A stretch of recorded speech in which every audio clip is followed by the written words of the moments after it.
এবং এটার আগামী 17 তারিখে রায় হবে।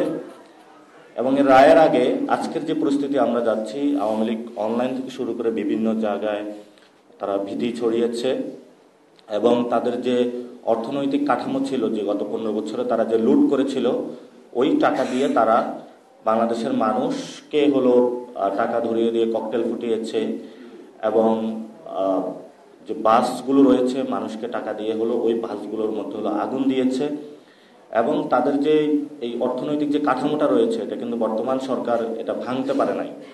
ফলত আওয়ামী লীগের যারা ব্যবসায়ী ছিল, যারা গত 15 বছর লুটপাট করেছিল, ওই টাকা দিয়ে তারা কিন্তু বাংলাদেশে এই ধরনের একটা অস্থিতিশীল অবস্থা সৃষ্টি করার জন্য পায়তারা চালাচ্ছে।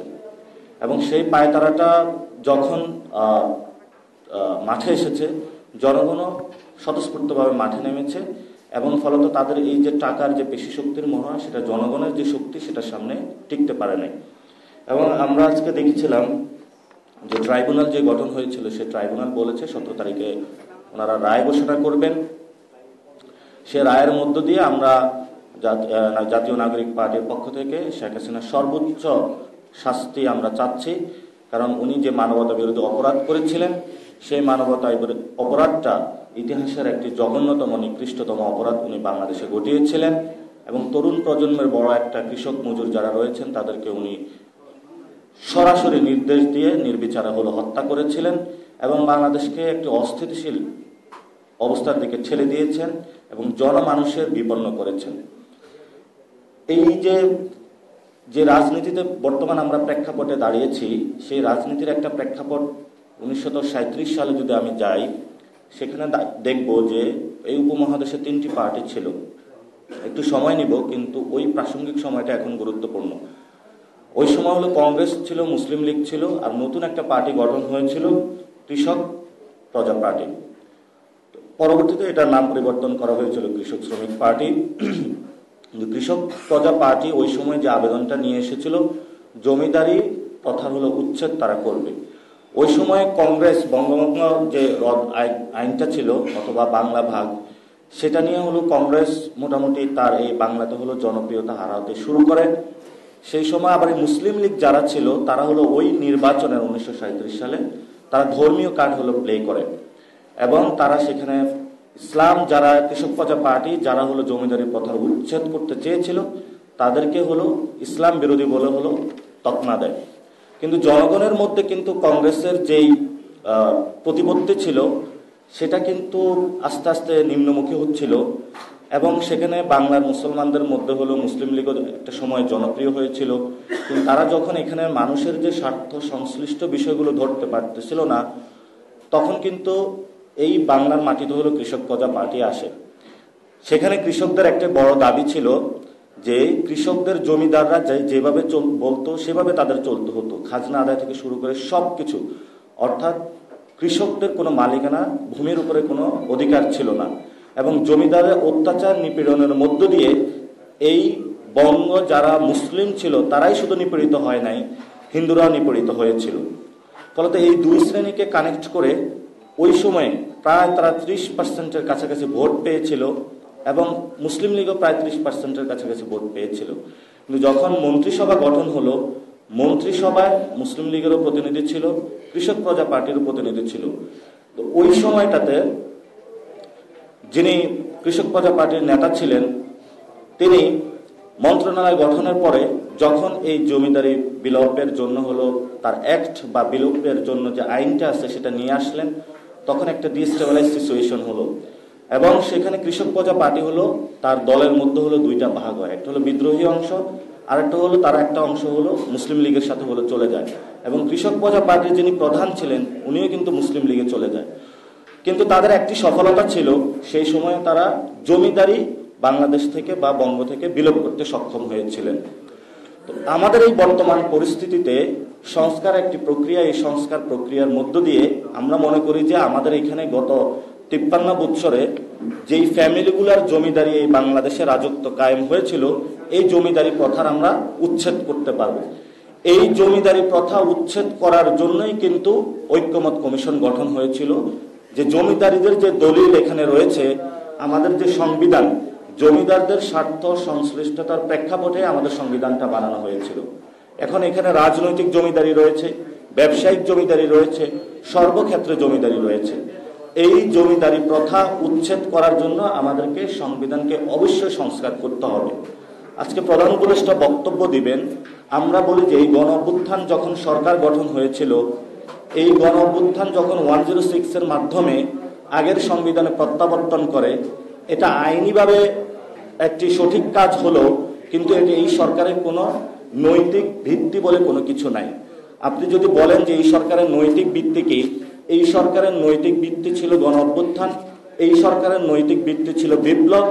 এই সরকারকে যদি গণ অভ্যুত্থান এবং বিপ্লবের কথা বলতে হয়, তাহলে এই সরকারের শপথ পাঠ যেটা, সেটা জনগণের সম্মুখে থেকেই তাকে শপথ পাঠ করা উচিত ছিল। সরকার সে জায়গায় ভুল করেছিল এবং পরবর্তীতে যখন আমাদের সামনে আরেকটি সুযোগ এসেছে যে আমাদের এই জুলাই যে সংস্কার প্রক্রিয়াটা আছে, এটার আইনি ভিত্তিটা কে দিবে, সে জায়গায় আমরা বলেছিলাম নৈতিকতার জায়গা হলো ডক্টর ইউনূস দিবেন। এখন কে আইনটা দিবেন সেটা দুইটাই কিন্তু এক্সট্রা কনস্টিটিউশনাল জায়গা, অর্থাৎ আপনি ডক্টর ইউনূসও দিতে পারেন, শাহাবুদ্দিন চুপ্পুও দিতে পারেন। কিন্তু আমরা বলেছি শাহাবুদ্দিন চুপ্পু দিলে লিগাল ওয়াইতে ফ্রেমওয়ার্কে এটা জায়েজ হবে, কিন্তু এটা নৈতিকতার জায়গাটা থাকবে না। আর যখন আপনি কোনো আইন তৈরি করেন নৈতিকতার জায়গা না থাকে, তখন ওই আইনটা, ওই সংস্কারটা জনবিচ্ছিন্ন আইনে রূপান্তরিত হয়। অর্থাৎ আপনি আইন পাশ করবেন, কিন্তু যখন প্র্যাকটিক্যালি এটা ওয়ার্ক করতে যাবেন জনগণ তখন অ্যাকসেপ্ট করবে না। এখন আসে এই সরকারের সাথে গত 1 বছরে জনগণের একটা বিচ্ছিন্নতা তৈরি হয়েছে। এই সরকার যখন 106 এর মাধ্যমে ঢুকলে প্রবেশ করলো, ফলত পূর্বের যে কাঠামোটা রয়েছে সেই কাঠামোর মধ্য দিয়ে তাকে হলো অ্যাক্ট করতে হয়েছিল। এই কাঠামোর মধ্যে অ্যাক্ট করার কারণে সরকার এমন কিছু সিদ্ধান্ত নিয়েছে যেগুলো সরকারকে জনগণ থেকে বিচ্ছিন্ন করে দিয়েছিল, এবং ফলত গণ অভ্যুত্থানের যে শক্তিটা সেটা মাঠে একটার পর একটা তাদের গণ অভ্যুত্থানের শক্তি প্রদর্শন করে যাচ্ছিল। এর মধ্যে দেখেছি গণ অভ্যুত্থানের শক্তিকে অনেকে মব বলার প্রচেষ্টা চালিয়েছিল, অনেকে সন্ত্রাসী বলার প্রচেষ্টা চালিয়েছিল। যে এটা তো আমাদেরকে স্বীকার করতে হবে, গত 1 বছরে গণ অভ্যুত্থানের শক্তি এখনো স্থিমিত হয়ে যায় নাই, কিন্তু যে রাজনৈতিক এবং শাসনতান্ত্রিক যে কাঠামো, সেই কাঠামোর মধ্যে সরকার 106 এর মাধ্যমে হওয়ার কারণে রাজনৈতিকভাবে এবং আইনি কারণে জনগণ থেকে একটা বিচ্ছিন্ন হয়ে যায়। কারণ এটা নৈতিক ভিত্তি না থাকার কারণে, এটা লিগাল ভিত্তি আছে কিন্তু নৈতিক ভিত্তি নাই। সরকার আজকে আরেকটি যদি সিদ্ধান্ত নেয় যে ইউনূস স্যার এটা সাইন করবেন না, আবার শাহাবুদ্দিন চুপ্পুর মাধ্যমে এটা উনি করাবেন, তাহলে এটা এই ভবিষ্যৎ যে সংস্কার প্রক্রিয়া আছে সেই সংস্কার প্রক্রিয়ার আইনি ভিত্তি থাকলেও নৈতিক ভিত্তি থাকবে না। এই জন্য আমরা সরকারের কাছে আহ্বান জানাই, আপনি আদেশটা জারি করবেন। আমাদের যেই শেখ হাসিনার দোসর চুপ্পুর মাধ্যমে আদেশটা জারি করবেন না। আপনাদের মনে হয় স্মরণ আছে, আমরা যখন জাতীয় নাগরিক কমিটি ছিলাম এবং বৈষম্য মিলে আমরা শহীদ মিনার একটি কর্মসূচি দিয়েছিলাম, সেখানে আমরা বলেছিলাম শেখ হাসিনার দোসর এই চুপ্পুকে পদত্যাগ করতে হবে। এবং যখন আমরা এই দাবিটা জানিয়েছিলাম বাংলাদেশের আপামর জনতা সবাই সাপোর্ট দিয়েছিল। কিন্তু সেই সময় একটি বিষয় আমরা দেখেছিলাম, প্রত্যেকটা রাজনৈতিক দলের অফিসে আমরা হলো নক করেছিলাম এবং তাদেরকে আমরা বলেছিলাম এই শাহাবুদ্দিন চুপ্পু যদি থাকে এটা ভবিষ্যতে হলে সমস্যা সৃষ্টি করবে। এই যে দেখেন এখন সমস্যা সৃষ্টি করার একটি পায়তারা চালাচ্ছে। ওই সময় যে রাজনৈতিক দলগুলো ছিল তারা সেই সময় যদি ঐক্যমত একটা জায়গায় পৌঁছতো, আজকে শাহাবুদ্দিন চুপ্পুর যে সাইন হবে সেই বিষয়টা প্রশ্ন আসতো না। খালেদা জিয়াও তখন তো হলো রাষ্ট্রপতি হতে পারতো, আমাদের তো কোনো সমস্যা ছিল না। কিন্তু বিএনপি এই জায়গাটা হলো বেঁকে বসে, এবং অন্যান্য যে দলগুলো রয়েছে যাদের কাছে তারা প্রতীক বিক্রি করবে বলে ওই দলগুলাকে পকেটস্থ করেছিল, তারাও বিএনপির সাথে সুর মিলিয়ে ওই সময় শাহাবুদ্দিন চুপ্পুকে ক্ষমতায় রাখার একটি প্রচেষ্টা চালিয়েছে এবং তারা রাখতে সক্ষম হয়েছিল। এটা বাংলাদেশের জাতি হিসাবে আমাদের জন্য দুর্ভাগ্য যদি চুপ্পু এই সনদে সাইন করে। আরেকটি হলো যে গণভোট এবং যে আমাদের জাতীয় নির্বাচন একই দিনে হবে, কিন্তু আমাদের যে সেই নির্বাচন কমিশন রয়েছে এই নির্বাচন কমিশনের যে সক্ষমতা সেটা নিয়ে আমরা সন্দিহান। তাহলে আমরা কি বলবো যে গণভোট এবং যে জাতীয় যে নির্বাচন সেটা একই দিনে হোক, আমাদের কোথাও কোনো সমস্যা নাই, আমরা এটাতে ফ্লেক্সিবল। কিন্তু ইসি যদি সক্ষমতা না দেখাতে পারে সেখানে একটা বিব্রতকর পরিস্থিতিতে বাংলাদেশ হলো পড়তে যাবে। এজন্য আমরা সরকারের কাছে আবেদন রাখবো, বিভিন্ন যে রাজনৈতিক দল আছে তাদেরকে আবেদন রাখবো, আপনারা একটা টেবিলে বসেন, বসে আমাদের যে নির্বাচন কমিশন রয়েছে সেটাকে শক্তিশালী করুন। যদি নির্বাচন কমিশনকে শক্তিশালী না করা যায় তাহলে একই দিনে গণভোট এবং যখন জাতীয় নির্বাচন দেওয়া হয় তখন ওই দিন এটা হুমকির মুখে পড়বে। এবং আমরা চাই না যে গণভোট এবং জাতীয় নির্বাচনের ওই দিনটা কোনো ইসির অব্যবস্থাপনার কারণে আমরা আরেকটি নতুন ক্যাওটিক বা বিশৃঙ্খল পরিস্থিতির দিকে বাংলাদেশ ধাবিত হয়। আমাদের আরেকটি বিষয় রয়েছে, যেটা হলো বর্তমান আওয়ামী লীগ মাঠে নামার সুযোগ পাচ্ছে কেন? মাঠে নামার সুযোগ পাচ্ছে দুই দল যেই ধরনের বিতর্ক যুদ্ধে অবতীর্ণ হয়েছে, এই দুই দলের নিজেদের মধ্যে অনৈক্য সৃষ্টি করার কারণেই আজকে আওয়ামী লীগ মাঠে নামার সুযোগ পাচ্ছে। আমাদের একদিকে হলো জামায়াতের ভাইরা, আরেকদিকে হলো বিএনপির ভাইরা। একজনে আজকে কর্মসূচি যায়, আরেকজন হলো কালকে কর্মসূচি দেয়, এবং নিজেদের এই তর্ক যুদ্ধে পড়ে মাঝখানে হলো চুপ করে হলো শেখ হাসিনা বাংলাদেশে ঢোকার হলো প্রচেষ্টা চালাচ্ছে। এই জন্য আমরা বলি, আমাদের যদি সংবিধান ঠিক না করতে পারি, সংস্কার করতে না পারি, তাহলে বাংলাদেশের শেখ হাসিনার যে রিজিমটা আছে এটা বারবার ফেরত আসার চেষ্টা করবে। শেখ হাসিনা এখানে প্রতীক, কিন্তু শেখ হাসিনার যে শাসনতান্ত্রিক কাঠামো এটা বাংলাদেশে বারবার ফেরত আসার চেষ্টা করবে।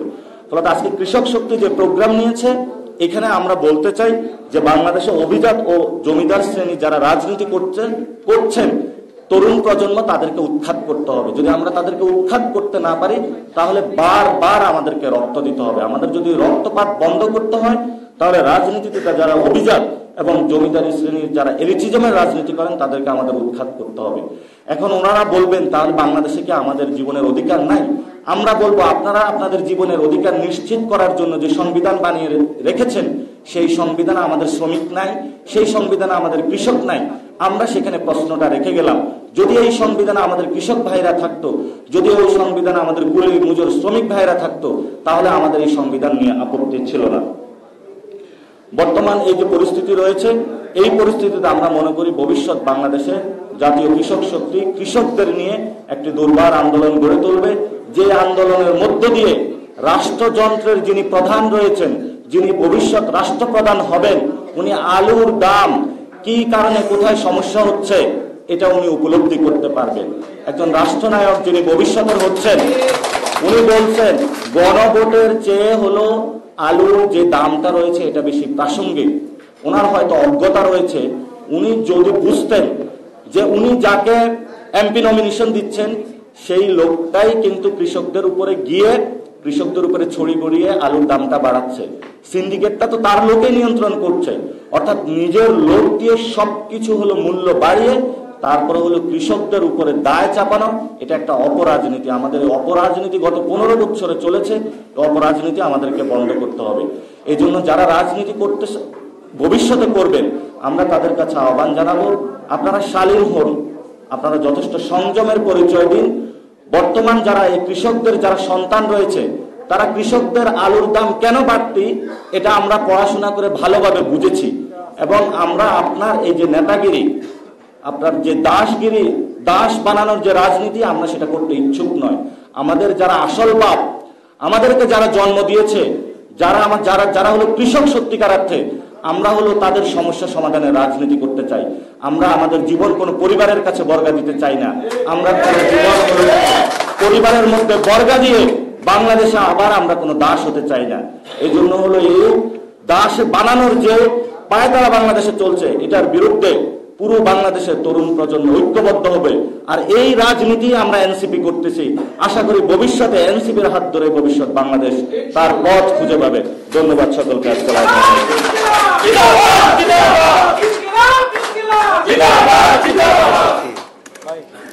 ধন্যবাদ। আজকের আলোচনা সভার আলোচক এবং আমাদের কৃষক শক্তির সম্মানিত নেতৃবৃন্দ এবং প্রিন্ট ইলেকট্রিক মিডিয়ার যে সমস্ত সাংবাদিকরা এসেছেন, আমরা সবার প্রতি কৃতজ্ঞ।